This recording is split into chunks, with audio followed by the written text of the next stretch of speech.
Saudações. Nós já falamos sobre isso, mas é sempre bom mostrar que outras pessoas também falaram. Especificamente que no Brasil e no mundo inteiro, né? A igreja evangélica é um instrumento do capitalismo. E ela recentemente passou de uma teologia não cristã, teologia da prosperidade, para uma teologia anticristã, a teologia do domínio. Eu levei muito tempo para compreender por que a extrema-direita transnacional tem esse culto a Israel e Jerusalém. O que está por trás disso? É algo muito surpreendente. Veja, não se trata de um culto a Israel ou a Jerusalém. Do que se trata, e isso é muito claro na Igreja Universal do Reino de Deus. Se vocês, mesmo se nós não prestarmos atenção na Igreja Universal, se eu disser para vocês que há 20, 25 anos atrás, quando a Igreja Universal começa a ter importância, vocês se recordam que a Igreja Universal era sobretudo a Igreja de Cristo? Que Cristo era o que o tempo todo era evocado pela Igreja Universal? E se eu lhes disser que nos últimos 15 anos há uma modificação teológica fundamental nas igrejas neopentecostais que começou nos Estados Unidos e que foi importado, é a chamada teologia do domínio, não mais a teologia da prosperidade, que é o princípio dessas igrejas neopentecostais, mas a teologia do domínio. Rodrigo, quando eu realmente compreendi o que é a teologia do domínio, eu caí da cadeira. Veja, eu vou tentar ser o mais sucinto e claro possível, porque é muito importante que se entenda isso. É assim, uma transferência teológica. As igrejas neopentecostais não mais são igrejas de Cristo, porque Cristo já era contraditório com a teologia da prosperidade, mas com a teologia do domínio, que é uma teologia do domínio político e da imposição violenta da própria fé e do próprio Deus sobre todo aquele que pensa de forma diversa. Então, vejam o que acontece hoje nas igrejas neopentecostais. Verdadeiro Deus, verdadeira religião.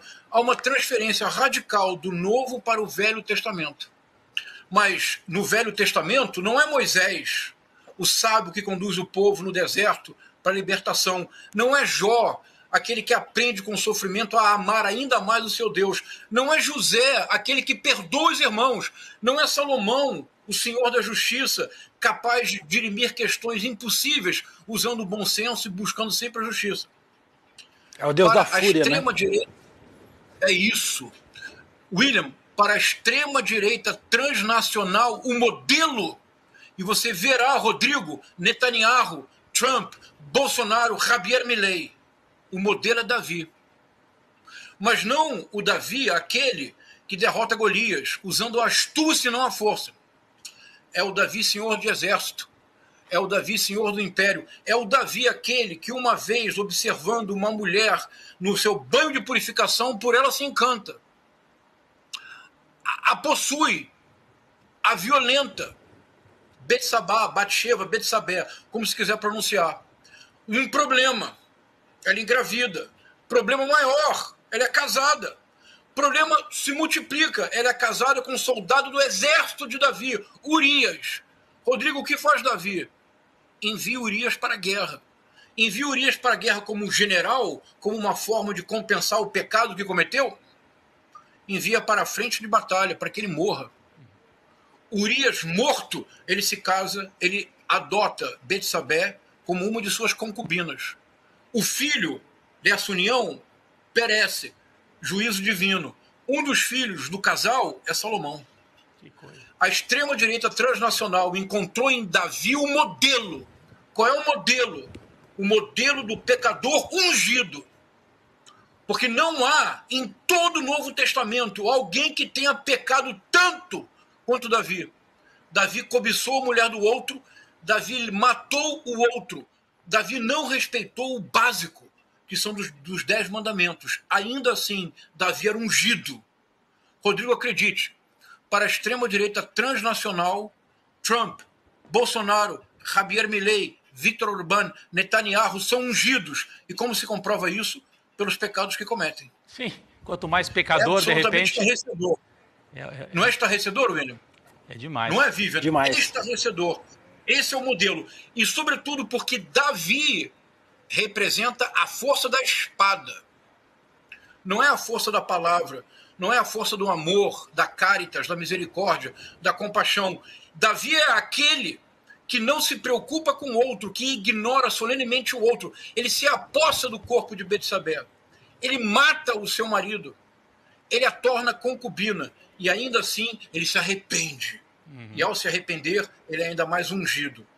Então, a extrema-direita transnacional retorna a Israel, não o Israel dos profetas, não o Israel de Messias, não o Israel de Abraão, não o Israel do misericordioso José. A famosa história do José, que é entregue pelos irmãos e que depois, tendo a chance de se vingar dos irmãos, perdoa todos os irmãos, numa espécie de imagem futura de Cristo.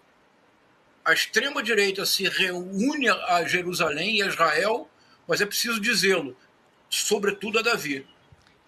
Em alguma medida, o atual massacre, genocídio, e veja, genocídio mesmo. O Tribunal Internacional Penal de Haia tem um estatuto, que é o Estatuto de Roma. O artigo número 6 é o artigo que define genocídio. 5 práticas são definidas como genocídio.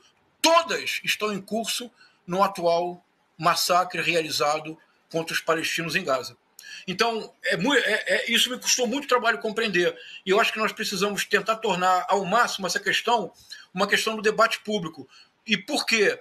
Porque com esta concepção de política, a única possibilidade é a retórica do ódio, é a desumanização do outro, é a repetição de massacres, seja simbólicos, seja massacres físicos, como os que estamos assistindo agora. Não é uma questão simples, porque essa articulação da extrema-direita é transnacional. Por isso, Milei, Bolsonaro, Orbán, Trump, todos queriam, alguns fizeram, outros tentaram transferir a embaixada para Jerusalém, mas, sobretudo, todos seguem este modelo.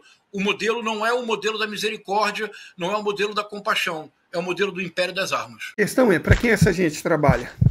O neoliberalismo mais rasteiro, para difundir, divulgar e empoderar o sistema capitalista contra a classe trabalhadora.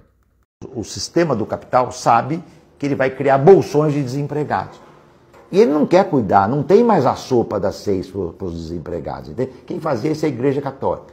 Agora os neopentecostais pegaram pesado a espada da Igreja Católica. As políticas sociais estão cada vez mais em retração. É aí que surge uma palavra mágica que é tão mágica quanto mistificadora. É o empreendedorismo. Você querendo, você consegue. Então você vai pegar o que lhe restou de dinheiro. Ah, mas não tenho nada. Ah, mas você não tem uma casa? Não, não tem. Mas tem um carro? Tem. Vende o carro e vai empreender. E o empreendedorismo, ele é muito ideológico, porque é incentivar no trabalhador que não tem nada, ou na trabalhadora que não tem nada, a ideia de ser patrão ou patroa de si próprio e ganhar um dinheiro que tira da condição de assalariado, que ele sabe que é ruim e que nem essa ele tem hoje. E o empreendedorismo, e mais esse movimento de saída e movimento em busca de qualquer trabalho, criam a ilusão da prosperidade. E a mídia é muito esperta. Ela pega, digamos, tem 100 empreendedores, 90 quebraram a cara, se arrebentaram, mas ela mostra os 10 bem-sucedidos. Porque ele desobriga o Estado das suas políticas públicas e sociais, desobriga o Estado do seguro-desemprego, do salário-desemprego, desobriga o Estado de um mínimo de dignidade para a população. Até muito recentemente se usava muito a empregabilidade. Você está desempregado porque não tem capacidade para estar empregado. É mentira, mentira. É mentira. Na Europa você tem trabalhadores pós-graduados, desempregados, nível de mestrado, doutorado, desempregados. Não é falta de qualificação, é que o capital não tem como absorver. Pastor cobrar dízimo na igreja é um golpe. Ah, espere. O maior roubo da história não foi assalto ao trem pagador. O maior roubo da história não foi o assalto ao Banco Central, nem o roubo que teve agora no aeroporto lá em Guarulhos. O maior roubo da história foi tomando o dízimo das pessoas em nome de Deus em forma de dinheiro. Isso é o maior roubo da história. Deus nunca pediu dinheiro a ninguém. O dízimo cobrado na Bíblia era alimento. E os defensores do dízimo me atacam dizendo: e como que vai pagar a luz da igreja? Igrejas são vidas, vamos usar a linguagem deles. Simples. Quanto que veio a luz? R$1.000. Pega 10 pessoas com 100, paga. Eu não posso dar 100, pega 20 com 50. Agora eu vou enganar vocês. Vou dizer que aquele gafanhoto lá é um demônio que vai na tua casa se você não dá dinheiro para Deus. Isso é o maior roubo que se fizeram. E em nome disso eles têm carro blindado. Em nome disso cada esquina tem uma igreja. Para pregar um Deus, não é o Deus da Bíblia, tá? Que o Deus da Bíblia é um Deus de amor, um Deus de justiça, mas é um Deus de amor. Agora o Deus deles é um Deus que ameaça, que amedronta, que solta a mão, que manda para o inferno, que castiga, que bota de cama, que bota câncer. Em resumo, não é que essas pessoas têm uma interpretação diferente da fé cristã. A interpretação deles é anticristã. O objetivo é ganhar dinheiro e poder, só isso.